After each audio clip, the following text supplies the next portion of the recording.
चलो इसे देखो, हम इसे बता दें, इसके बाद इसे नोट करियो। ऐसे सब हुए थे, इन्हें भी ऐसे करना है।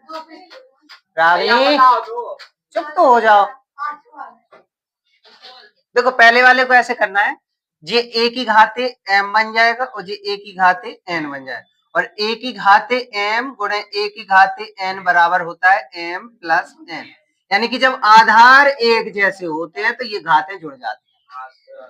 ये दो दो एक जैसे हैं, इसलिए इनकी जो घातें हैं वो जुड़ जाएंगी, यानी इस फॉर्मूले के अनुसार। तो अपन लोग दो की घाते दो की घाते 2/3 प्लस 1/5 जोड़ दो।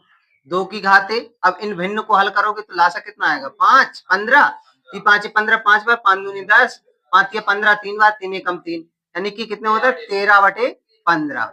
दो की घाते कितना आ गया, ये आंसर हो गया इसका। ठीक है, हाँ ठीक है। इसके बाद इसे भी ऐसे ही करेंगे।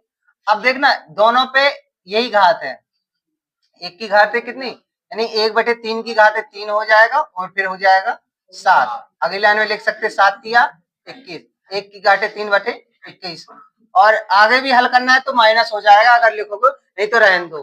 ठीक है, इतना ही आंसर हो गया इसका। अच्छा इसे करो, अब इसे करोगे तो ए की घाते m बटे ए की घाते n बराबर होता है ए की घाते m माइनस n।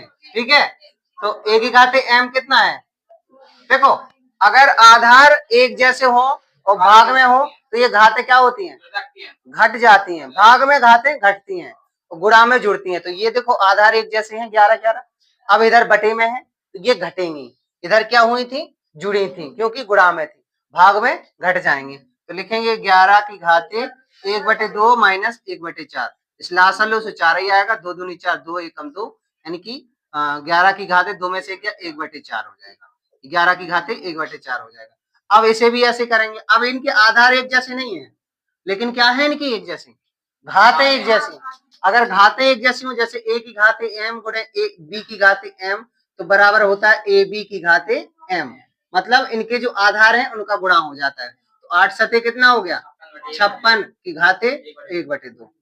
ठीक है, इनके आधार अलग अलग है तो इन दोनों का गुणा हो जाएगा, घात एक बार लिख देंगे। ठीक है, अब इसे नोट कर लो।